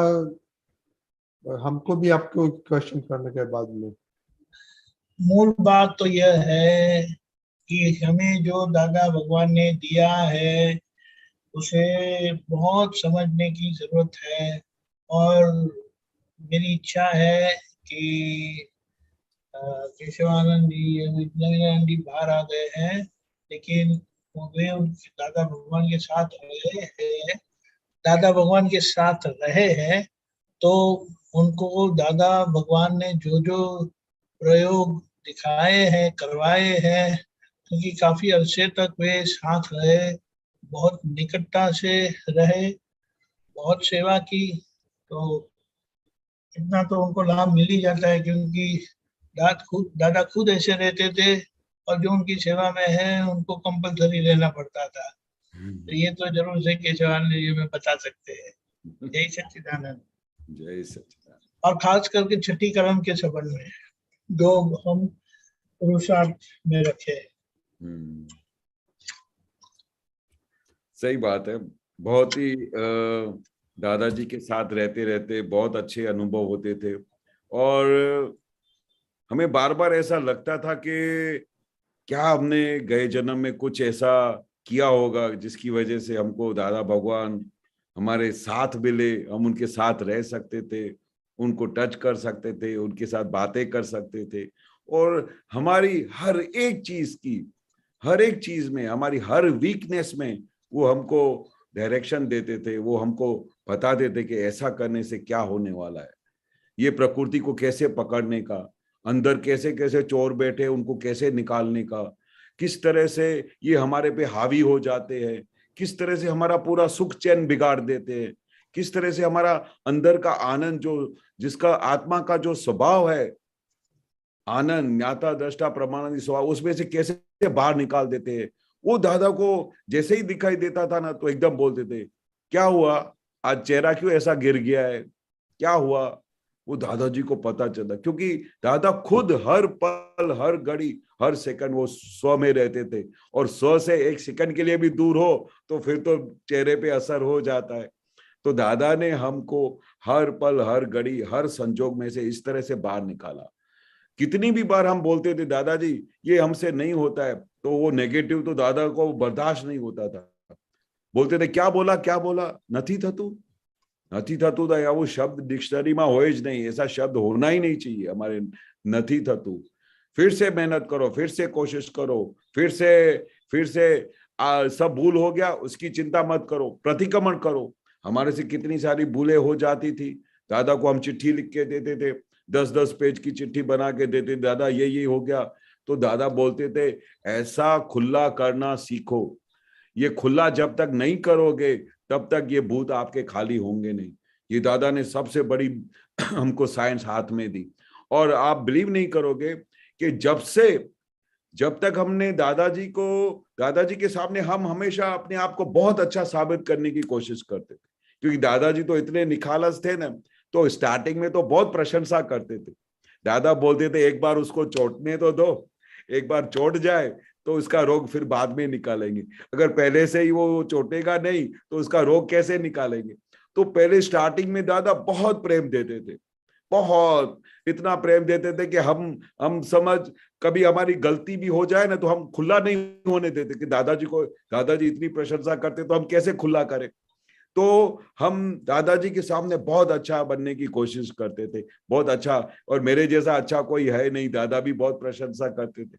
वो दादाजी का स्टार्टिंग था, ताकि ये धीरे धीरे ये दादा भगवान को पकड़ लेवे। दादा भगवान के सिवाय इनको कुछ दिखाई नहीं दे, दादा भगवान के ऊपर उनको अतिशय राग हो जावे। फिर दादा धीरे धीरे बम्बार्डिंग करते थे और पूरा रोग निकालते थे। तो ये सबसे बड़ा रोग कैसे निकला? दादाजी ने एक ऐसा हम आप तो पुत्रों का एविडेंस बना, ताकि हमने दादाजी को प्रतिक्रमण लिख के दिया। बाकी तो नॉर्मली कोई भी दादाजी के पास आते थे तो सीधा वो विधि करते थे, विधि करते समय दादाजी से सब माफी मांग लेते थे, पर कोई भी दादाजी के सामने खुला नहीं करता था। अभी जब तक ज्ञानी पुरुष के सामने, भगवान के सामने खुला नहीं करोगे तो भगवान को तो सब पता चलता है, पर अंदर खाने वो हमेशा रहता है कि मेरे से ये गलतियां होती है, और मैं रोज दादा के पास जाता हूँ और दादा भगवान कुछ बोलते नहीं है और नहीं मैं बोल पाता हूँ। तो ऐसा एक बहुत अच्छा निमित्त बना, जिसकी वजह से हमने दादाजी को 10 पेजेस का पत्र लिख के दिया, जिसमें हमने बचपन से लेके एंड तक, जब दादाजी को मिले वहां तक की सब बातें खुली करके लिख दी।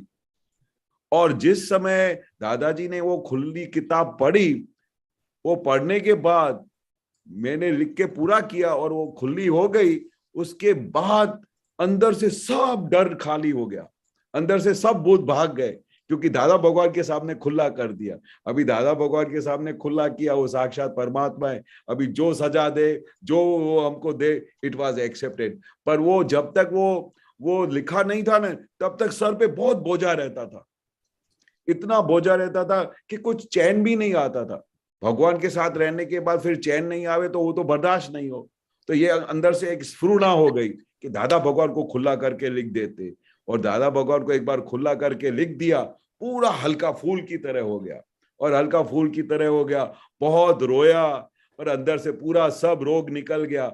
उसके बाद दादा ने बोला कि ये जो तूने लिखा है वो बहुत अच्छा किया, हमने भी ऐसा खुला कर देते थे। फिर दादा ने खुद के एग्जाम्पल दिए कि हम कैसा खुला करते थे।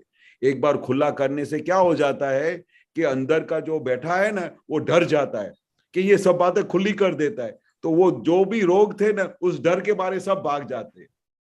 तो दादा ने बोला ये खुला करने की साइंस है, जो हमने खुला किया तो उसके बाद वो मन कोई भी प्रकार की चोरी नहीं कर सकता है, कोई भी रोग अंदर नहीं आ सकता है। तो ये दादा ने खुले करने की साइंस बताई। तो दादा को खुला करने का, हे दादा भगवान, मेरे अंदर ये खामियां ये है, जिसकी वजह से मेरे को अंदर बहुत चैन नहीं आता है। तो ये खुला करने से दादा भगवान क्या करते, वो माफी दे देते, और वो दादा भगवान उसके एंड में क्या बोलते थे कि ये जो तूने लिखा उसको पढ़ना 3 महीने तक, और पढ़ के फिर एंड में उसको जला देना। तो 3 महीने तक का पश्चाताप था, वो 3 महीने तक वो पश्चाताप पढ़ने से एकदम होता था, मैंने ऐसा लिखा था, मैंने ऐसा किया था, तभी जाके ये रोग बाहर निकलता है।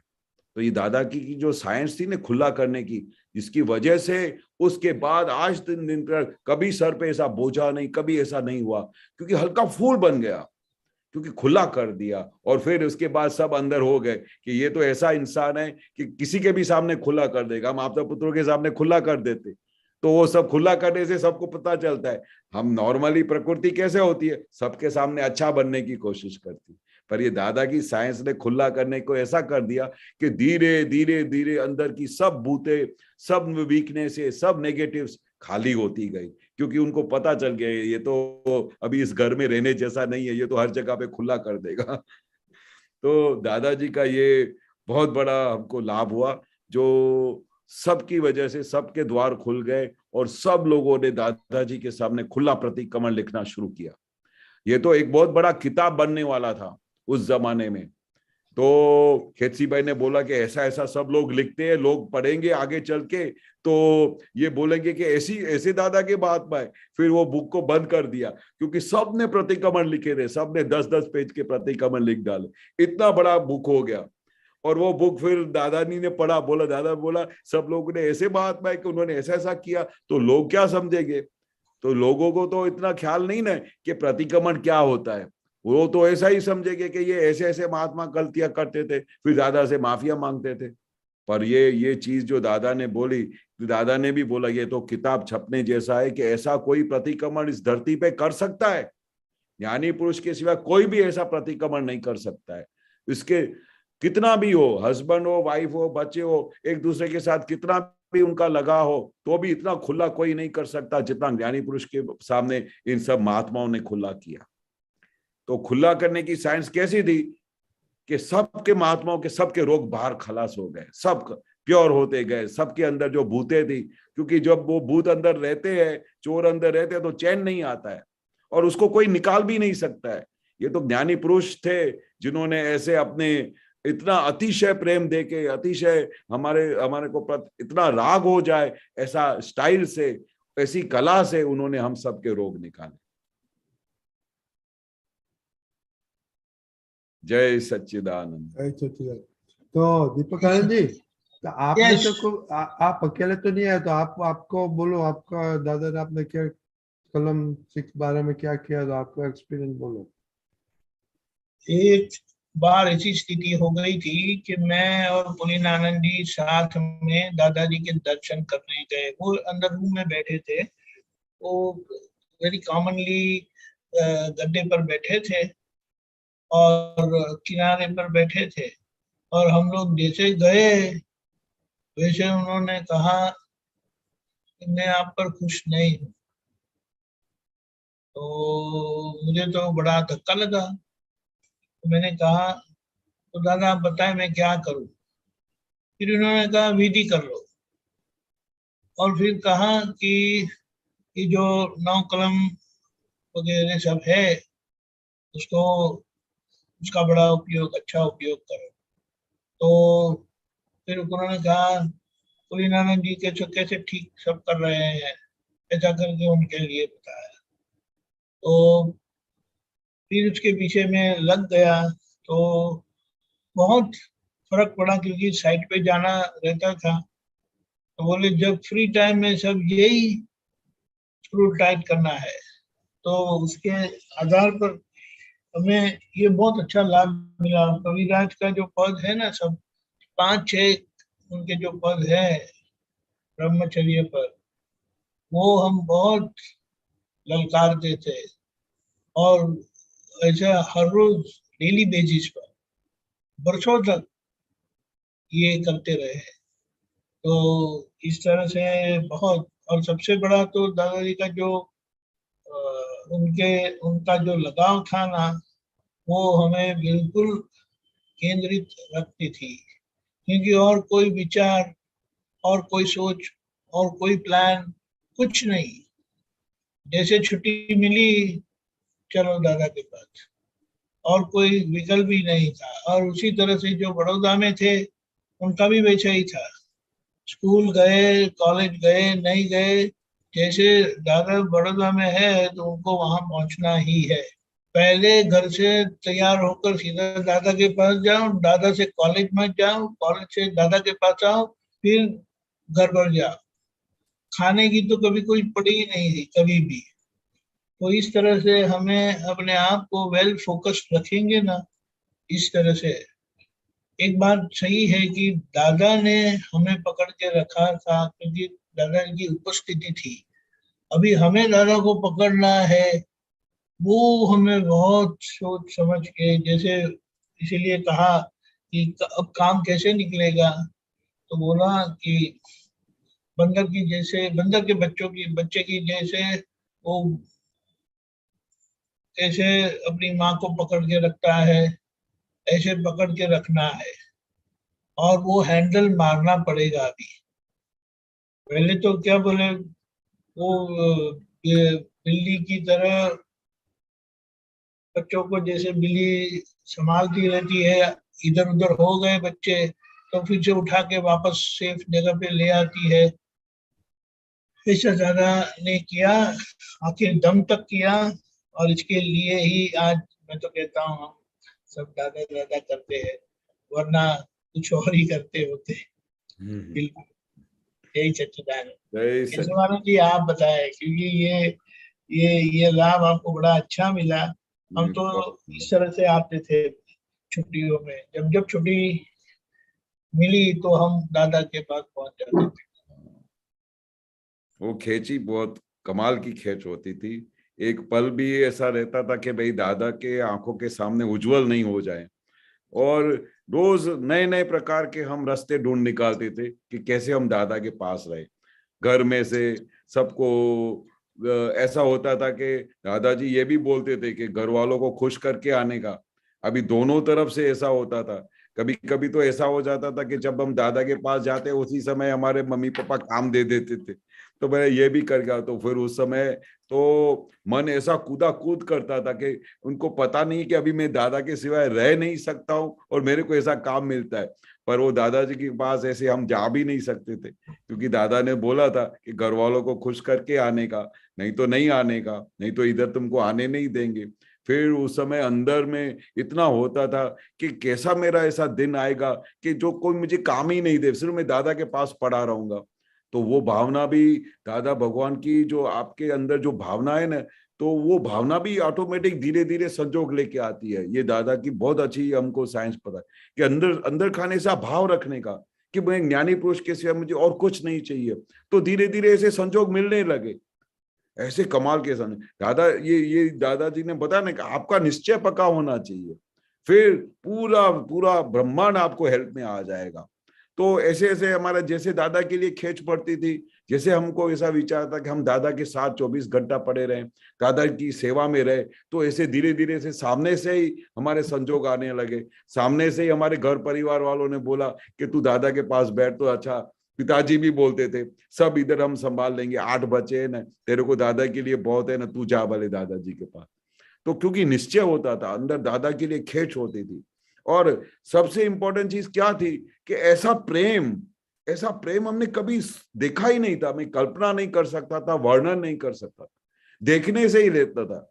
जिस प्रकार से दादा भगवान सामने से जैसे इंटर करते थे, तो जो भाव से, हम तो छोटे थे, तो फुल लाइट में, फुल प्रकाश में, और फिर मुक्त हास्य में जय सच्चिदानंद बोलते थे ना, तो उस समय तो हमारा पूरा अंतस्करण गदगद हो जाता था, बस और कुछ चाहिए नहीं। ऐसा प्रेम, इतना वेलकमिंग, इतना भाव से। कभी तो ऐसा दादा ने, मैंने लाइफ में कभी नहीं देखा कि दादा ने सीरियसली जय सच्चिदानंद किया हो। जब जय सच्चिदानंद करेंगे तो उस समय दादा का फुल मुक्त हास्य होगा ही, और नेचुरल हो जाता था, क्योंकि वो उस समय शुद्धात्मा को दर्शन करते थे। बाहर से जो फाइल आए उसको तो बाद में, पर वो भगवान आए ऐसा भगवान का दर्शन करते थे। तो ऐसा प्रेम मिलता था, तो फिर तो हम दादा के वश में हो जाते थे, फिर तो कुछ चाहिए नहीं। और संजोग मिलते गए। मैं बड़ौदा में था तो मेरे को ऐसा था दादा के साथ में रहो, तो मैं फिर बॉम्बे का पिताजी के साथ परमिशन लिया कि मुझे बॉम्बे में स्टडी करना है। तो मेरा दिमाग क्या चलता था कि बड़ौदा में जितने दिन दादा रहेंगे फिर उधर रहूंगा, और बॉम्बे में जब दादा जाएंगे तब मेरा कॉलेज के हिसाब से जाऊंगा। तो पिताजी ने वो भी सैंक्शन कर दिया कि जा, तू जाके भले तेरे को बहुत आगे पढ़ने का बढ़ जाके।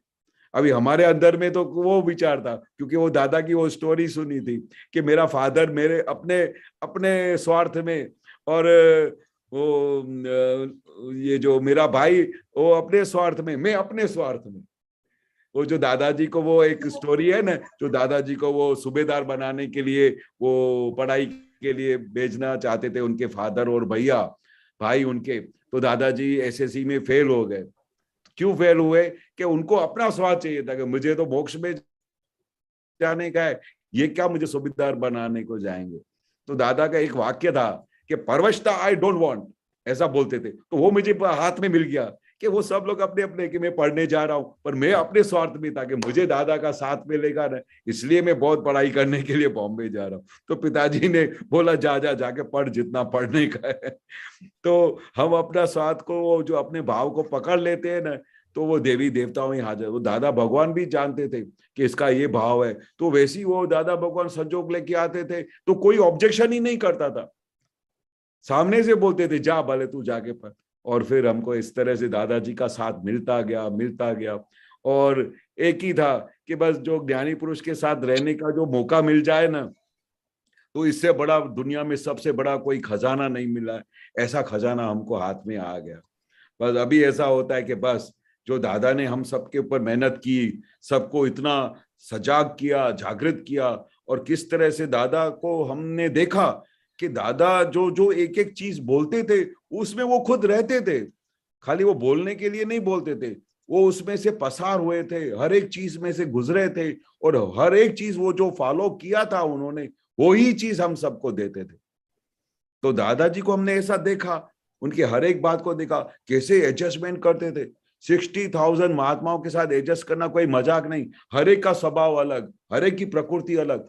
पर जब वो रूम में आते थे ना दादाजी को, तो हमको किसी को बाहर के आदमी को पता भी नहीं चले कि हर एक आदमी दादाजी से खुश रहता था। कैसी एडजस्टमेंट करते होंगे बोलो। और उनके हिसाब से ही बात करते थे, उनके फेवर में ही बात करते थे, उनके लिए ही बात करते थे। हर एक चीज में दादा एडजस्ट करते थे। तो दादाजी का ये जो चारों चार चीज, अथड़ामण टाड़ो, जो बना वो जो न्याय, एडजस्ट एवरीवेयर, और जो भोगता है उसकी भूल, ये जो चार हथियार दिए ना, इससे तो पूरा जगत जीत जाने जैसी शक्ति दे दी दादा ने। जय सच्चिदानंद। जय सच्चिदानंद। ओके, अभी अपने शेयर बीजू का हो, दीपिका जी कोई है क्या? अभी टाइम हो गया है, कुछ है? Yes, I would like to join. I would like to add one thing कि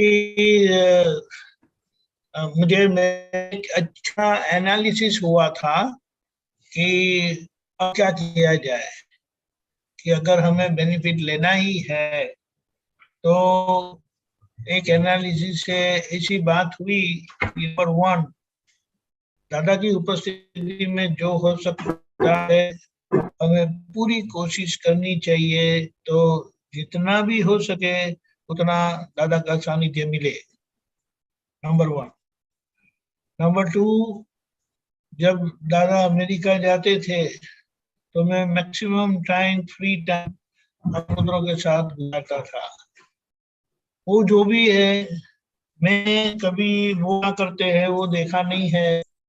मुझे तो बस उनके साथ रहना है, ताकि उनकी लाइट और मेरी लाइट मिलकर मैं अपना दोस्त निकाल सकूं।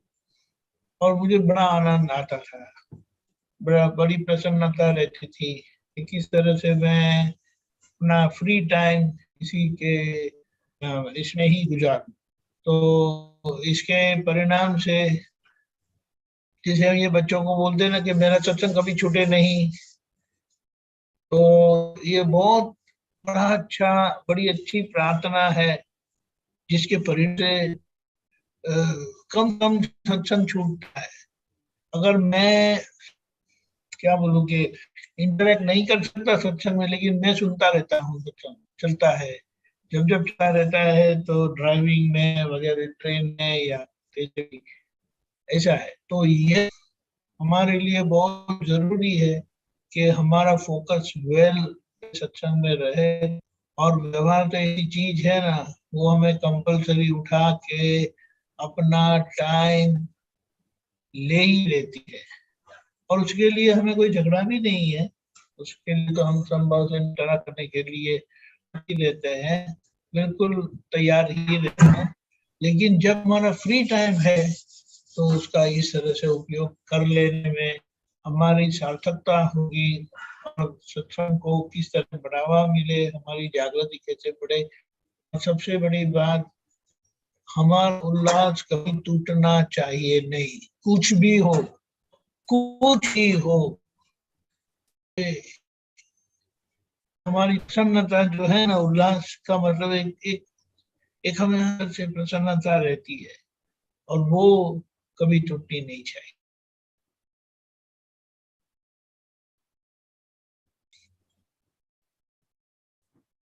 हेलो दीपिका जी, हैंग थे क्यों? No connection. Okay, Keshav ji आप अभी त्रिमंत्र बुलाइए। हाँ जी। नमो वितरागाय, नमो वितरागाय, नमो अरिहंताणम, नमो अरिहंताणम, नमो सिद्धाणम, नमो सिद्धाणम, नमो आयरियाणम, नमो आयरियाणम, नमो उवज्जायाणम, नमो उवत्सायाणम, नमो लोये सव्व साहुणम, नमो लोये सव्व साहुणम, ऐसो पंचन मुक्कारो, ऐसो पंचन मुक्कारो, सव्व पावप्पणासनो, सव्व पावप्पणासनो, मंगलाणम च सव्वेसिम, मंगलाणं च सव्यसेन, परमं हवै मंगलम। परमं हवै मंगलम। ओम नमो भगवते वासुदेवाय, ओम नमो भगवते वासुदेवाय, ओम नमः शिवाय, ओम नमः शिवाय। जय सच्चिदानंद।